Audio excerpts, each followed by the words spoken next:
Hello everyone. We're not in the same place, but the content is always the same.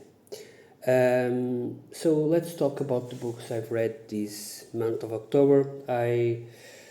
Tried to, I chose 11 or 10 books, all with the same theme about Halloween or October. Unfortunately, I did read, I believe, 10, but not all of them are related to October. I had to change because I was becoming a bit sick of it. I mean, yeah. So let's start with the books that I've read, and in no particular order. I will leave my favorite one for last. So you've got here Horror Screams. This is an anthology with stories by some pretty known authors out there. We've got Brian Keane, Chismar, we've got Philip Fracassi, Killen Burke, I believe Fracassi is there. Yeah, Fracassi, Gemma Moore, among other authors. And this anthology was well, all over the place. Some stories were good, some stories were not that good. So, I mean, I enjoy for what it is, but I believe that these anthologies with the same theme should be read, probably not in one go, but reading like one every couple of days, something like that. In the end, maybe it suffered because of the books I was reading about. I will not advise them to anyone unless it's a specific story. Then we've got two novels by the same author, and the first one I enjoyed, the second one I did not. This is Aurorine and Alosiv by Al Sarrantonio. The first one was good, was like a short story novella collection of interconnected stories. And these short stories helped enhance my engagement with the story itself. I mean, because since they were all connected in some way, it was very cool to see the progression of the characters. Some characters jump from one book to the other, but in the end, it was a good, okay story. It's nothing major. I will not, if you ask me, okay, tell me a story to read in Halloween, I will not advise them to read them. It's okay, but it serves its purpose. And this one I didn't enjoy that much. I end up reading, and then probably in the last 100 pages I was just skimming through. Yeah, I didn't enjoy this book as much as the first. I do have the third. I will probably read the third, but in the next Halloween. For now, I don't want to read any more by him. Then we've got Bloody Night by Tim Curran. This is a novel. Also, it's not set in Halloween, so, well, my problem. But it has all the traits of Halloween story.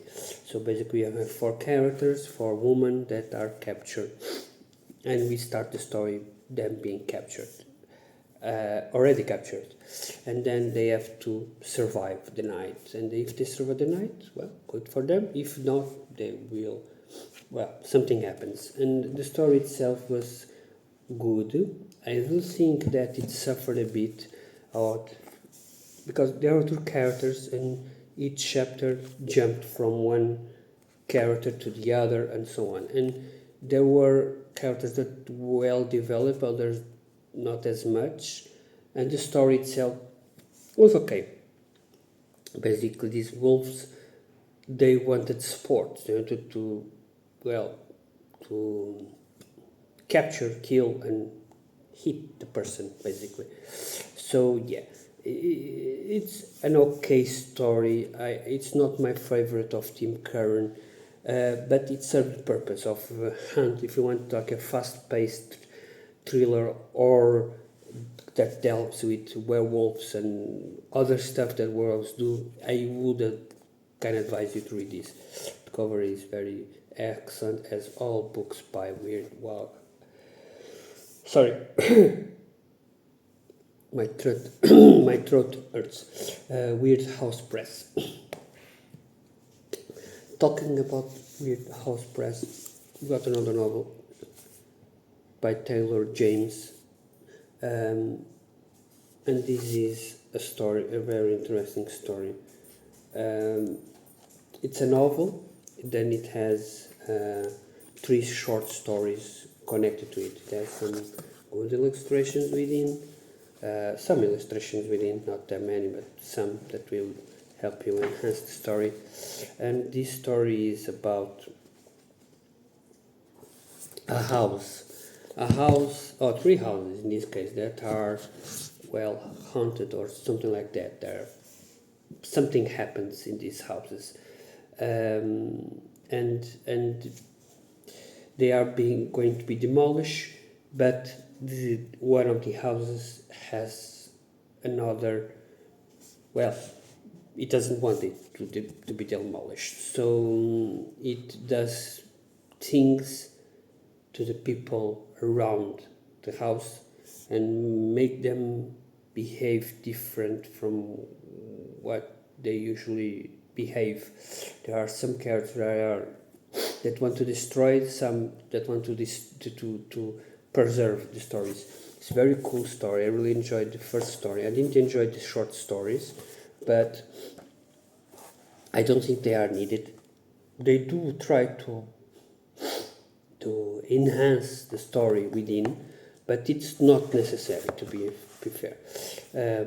If you don't read them, you will not lose anything. Again, some of these illustrations are pretty cool. Again, I enjoyed. It's a ghost story set in Halloween, basically that it. There are some elements that may put some people off, but I don't think that's too much a problem. This book is very beautiful. It's hardcover edition, very cool. Then we have All Hallows by Christopher Golden. This is a novel.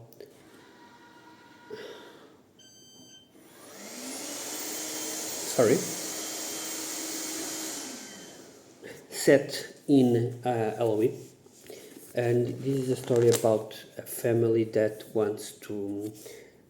They are going to live in the neighborhood, and they want to make something memorable, and they do some kind of entered forest stuff. And they want to make one that. Sorry. We'll cut that part out.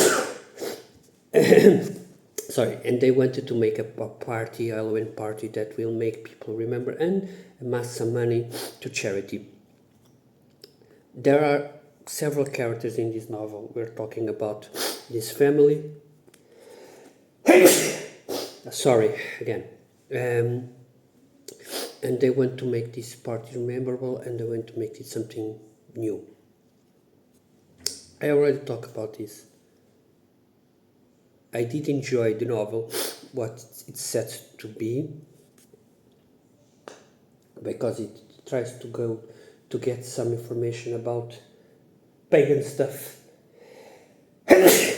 Again, sorry, this is the last time. Or is it?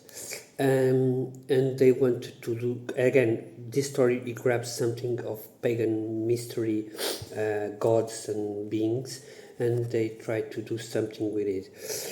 The story itself was pretty good.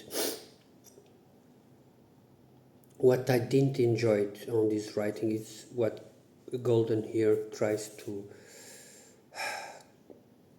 This book was written like 2 years ago, or 3 years ago, so it has some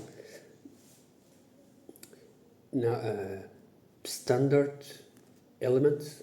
All white people here are bad, all non-white people are good, LGBTQ nothing going to happen to them, so don't worry. immediately as we learn about this character background, if they are white or not, if they are gay or not, you automatically know, okay, this person is bad, this person is good, this person is going to be not going to survive, this one is going to survive, and so on. It's very strange that the authors do this and try, well, I don't know. I enjoy the story for itself. If these things bother you, this trying to put the checks in the all the topics that are now the norm, or were the norm, now people are, well, going backwards on that again. Yeah, because again, a gay character can be as evil as a non-gay character. A white person can be good as a black person, and so on. It's nothing abnormal, but making these generalizations is absurd, and I didn't enjoy this by him. I have another book by him, but yeah, if he disappoints me again, I will not buy anything by him again. That's my opinion again. If you don't agree, that's your problem. I don't remember if I read this in the first day of the month or something like that. So this is F. Paul Wilson, Sex Slaves of the Dragon Tongue. If I did make the review last month, my mistake, I'm sorry. So basically this is a pulp story set in the 30s by F. Paul Wilson. He writes in the beginning the reason why he made this story. It was to make an anthology or something like that, to put the story in an anthology, and he read some stories about the pulp stuff, like the Fu Manchu and so on, and he enjoyed so much doing that he, okay, let me write these three stories and interconnect them. You can read them as you go. There is no reason why you should not read one and not the second one, but I would say read them all, because they interconnect in small things, and it's amazing. F. Paul Wilson is an amazing writer. I already know that he's going to be one of my favorite when I start reading some more of his stuff, because his engagement, his character work is pretty good. The stories are pretty good. I really enjoyed this novel. My two favorite books were, if I had to put, well, I gave this book 89 out of 100, and it's the Enceladus Mission by Brandon K. Morris. I have like 30 of his books. He's a writer that writes a lot of books, and all set in the sci-fi universe. Some are within a universe, like with stories within that universe. Some are outside of that universe, but they share something. So this one is about life has been discovered, or something akin to life has been discovered into Enceladus, which is a moon in Saturn, one of the Saturn moons. And so they are going there to investigate. This story sets in 2045, and so they assemble a team to go there. The story itself is nothing really major new, but the way he writes is pretty good. So he calls itself the art sci-fi. I mean, there are elements there that we know that he investigates more than the normal sci-fi story. We know he is something linked to that area. In the end, he basically tells us, he has like 40 pages, 30 pages about information about the moon, the voyage, how would it be, how would go life there, and so on. Even in all of his books, he gets something science related to that story. So in this case, the book itself, it's 278 pages, and then we have 60 pages of other information, which is pretty good, because as you learn more about the moon, at least myself, I wanted to know more. And when it was, I was reading the book, I was searching in internet about the mission that he talks about, the stuff that he talks that happened, about the discoveries and so on. And to me, that's very cool. The story itself is pretty simple. You've got the crew, the way it's written, it's not the perfect way. It's that this happens and then this happens and then this happened and this happened. You already know. It seems the way it's written, it's kind of odd, to be honest, but it's good. Okay, maybe it's due to he's a German writer and this was translated. I don't know, but I really enjoyed so much that I bought almost all of his novels. And finally, my favorite book of the month, without any shadow of the doubt, is Night in the Lonesome October by Richard Lehman. It's a big book, 460 page book about a guy who is who was being dumped by his girlfriend, and so he in October he wanders off throughout the night and sees some hot stuff. He meets a girl that was a friend of her girlfriend, of his ex-girlfriend. He then finds people in the night, very strange and hot people, like old woman driving a bicycle quite recklessly, a young teen that goes and enters the house and leaves houses of the people, a madman with a car, some hobos, well, people that live in the streets that are cannibals or something like that. And all of these stories, this first part of the story is like that, the development. Then we enter the life of this boy and this new girl that he finds out about. That in the beginning you know that it's a rebound, because he always talks about the girlfriend, the ex-girlfriend, and then as the story progresses, he stops talking about her, and he stops mentioning her, and so on. And so the story progresses, and you start to understand better the boy. And maybe it's not a rebound, maybe it's not something like that. Maybe it's something else. Maybe you can start loving someone in a couple of days. I mean, who I am to judge? So, and this was very cool to check. I really enjoyed seeing this character development about this boy and this girl. And something that was interesting is that Lehman writes good sex scenes. They are corny, yeah, but they are good. The goal of them is to make you horny as well.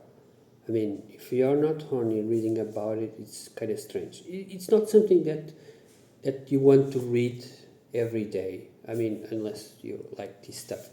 But it makes you imagine these women as they are, their body and the feelings, and that's very cool. I really enjoy what he did. Lehman is a writer that I know that I'm going to enjoy. I have read like 10, 11, 12 books by him, and the vast majority I will not rate them 5 stars, nor even probably some would 4. And some are pretty hardcore. I mean, let me remember the name of the book. Sorry. The Woods Are Dark. It's my favorite book of him, and it's quite dark. I mean, stuff there that make people maybe a bit throw off, like incest, rape, and other horror stuff. But it's a very big, interesting book. How it's written. The sex there was written different, like than this one. That one was like more I mean, let's imagine that you want to watch well, adult stuff related to a subject that it doesn't mean that you want to do it yourself, or you mean, and that's some topics that he brought up, and in that people don't like to talk, and they are sick. Maybe not. Maybe it's normal to feel this way. It doesn't mean that you're going to go out there and do something, okay? And I think that he tries to get that in The Woods Are Dark. But on this book, it's nothing like that. The sex is not over the top. It's more love making. If I want, I hope I'm making justice of this book. I really enjoyed this book. I didn't understand much of the end because there is no story, to be honest. Until the last 50 pages, nothing major happens. This is a book about a love interest of three people, or three. But it's a love story. There are some minor thriller moments, but that's it. Then, the last 50 pages, then we get the thriller, the horror stuff. And it's nothing major for him, but some topics may be discussed there, like, again, rap, or how he... yeah, those stuff does happen in the end, but it's just off camera. You don't see it, like in Woods Are Dark, which is on camera. These ones are off camera. All sex scenes here are consensual and normal, or something like that. There is nothing major. In The Woods Are Dark, no, it's not. And there are other books by him that no. Again, Richard Wyman is a writer that is not for everyone. If you want to read something very grim, very dark, go Girl Next Door, something like that. Yeah, go to The Woods Are Dark. You will enjoy the book. Now, if you want horror, but thriller, and nothing really trigger warning, yeah, this book will be amazing. It's 500 pages and I read in 3 days. So for me, it was amazing. And so that's it from me. 1, 2, 3, 4, 5, 6, 7, 8, 9 books that I read. I did start 3 more, but I didn't finish them, so they will come in November. Yeah, that's it from me. Thank you so much and have a great day.